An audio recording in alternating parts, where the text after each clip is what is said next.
बंद घर में फांसी के फंदे पर लटका पति तो खून से लथपथ मिला पत्नी का शव। कुल्टी के आलडी बावरीपारा में शनिवार की सुबह एक बंद घर में पति पत्नी का शव रहस्यमय तरीके से पाया गया। आज सुबह जब उनके घर से किसी तरह की आवाज नहीं सुनाई पड़ी तो पड़ोसियों ने जाकर दरवाजा खटखटाया, लेकिन अंदर से कोई आवाज नहीं मिला। शक होने पर दरवाजे को तोड़ा गया।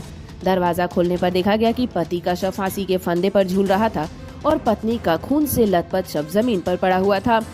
इलाके के लोगों का कहना है कि मृतक रवि और माला ने कई लोगों से ऊंचे ब्याज दर पर कर्जा लिया था, जिसे चुकाने में वे असमर्थ थे। इसके कारण रोज लोगों का उनके घर में आना जाना होता रहता था। लोगों का अनुमान है कि पैसे ना चुकाने के कारण उन लोगों पर दबाव बनाया गया होगा, जिसके कारण शायद उन्होंने आत्महत्या की होगी। फिलहाल पुलिस ने उन दोनों के शव को अपने कब्जे में लेकर पोस्टमार्टम के लिए भेज दिया है और इस मामले की जांच कर रही है। কি হয়েছিল বলো তো? স্যার নানা রকম লোন ছিল ওদের, লোনের জন্য প্রায় ঝগড়া হতোই। ধার লোকের কাছে নানা রকম ধার নিয়ে বসেছিল। আজকে কি শুনলে আর কি দেখলে? আজকে আমি এটাই দেখলাম, সকালবেলায় ঘরে গেছিলাম আমার ভাগ্নি যে পথে বললো, বলে মামা এরকম এরকম ব্যাপার আছে। তা আমি বললাম কি হয়েছে খুলে বল। তো বলছে বাবাও নেই আর মাও নেই। তা বললাম ভালো করে বল, বাবা নাই মা নাই বললে হবে? তো বলছে বাবা সুসাইড করে নিচ্ছে, মাও সুসাইড করে নিচ্ছে। যে দেখলাম আমি আমার বাবা গেলাম, যে দেখছি আমার নিজের দিদি হয় নিচে পড়ে আছে, আর জামাইবাবু যে ছিল আমার, সে দেখছি গলায় দড়ি নিয়ে ঝুলছে। তারপরে এই হাসপাতালে কি দেখলে? হাসপাতালে এটাই দেখলাম যে দুজনকারই গলা কাটা ছিল। প্রচুর লোন ছিল? হ্যাঁ, প্রচুর লোন যখন তখন নিয়ে যেত। লোনওয়ালা ঘরও এসেছে, অনেকবার আসতো। এটাই জানকারি খালি জানি, যেটাই লোনওয়ালা অনেকবার এসেছে ওদের ঘরে। তোমার নাম? আমার নাম শিবা দাস বাউরি। কি নাম ছিল? রূপকুমার, বুড়া বলি রূপকুমার। আর একজন কে ছিল? আরেকজন মানে একজন মারা গেছে না? ওর বউ। হ্যাঁ, মালা মানে বাউরি। আচ্ছা, আর দাদার নাম? বাবার নাম আমার নাম না, ওই যিনি মারা গেছেন ওর বাবার নাম, যিনি মারা গেছেন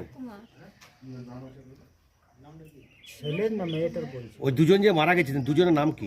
দুজনের নাম রূপকুমার আর আরেকজনের নাম মালা। কি কারণে মৃত্যু কিছু বুঝতে পারছেন? না সেটা কিছুই বুঝি। মানে কিভাবে পড়েছিল বলছে? বলেছিল আমি তো ঢুকিয়ে এনে ভিতরে। আচ্ছা, কি বলছে? মানে কি বলছে ওরা? কি গলা কাটা? আপনার দাদা হয়তো? আমি দাদা হয়। আপনার ভাই? তো কি দেখলেন, কি শুনলেন? আপনি তো থাকেন এখানেই, পাশেই থাকেন। আমি শুনলাম যে ওই বউটাকে মনে হয় মেরেছে, তারপর ও নিজে ফাঁসি নিয়েছে। কি কারণ কি জানতে পারলেন? কারণ কি জানি কিছুই না। ওই কি লোন না কি বলছিলেন এখন আপনি একবার? ওর একটা লোন নেওয়া আছে, আচ্ছা তো ওই লোনের টাকা বলি লোন তো খুঁজতে আসে। আচ্ছা, তাই মনে করলাম আপনাদেরকে কি আপনারা যদি লোন।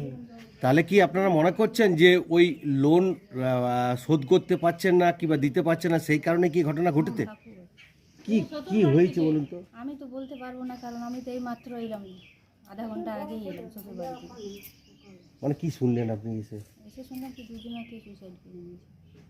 কি সুসাইড বলতে কি গলা কেটে কি ওরকমই কিছু।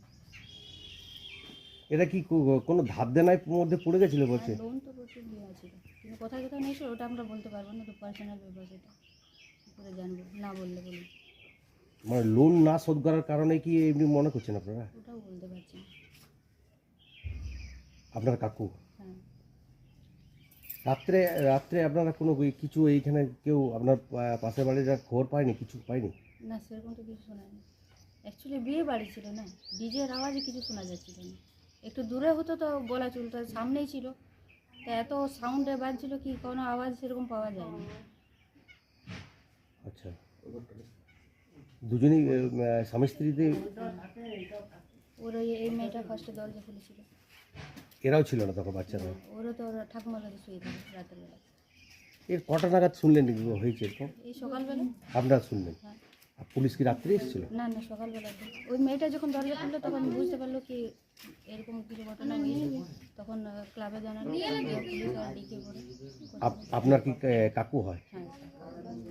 আপনার নাম? আমার নাম কল্যাণ।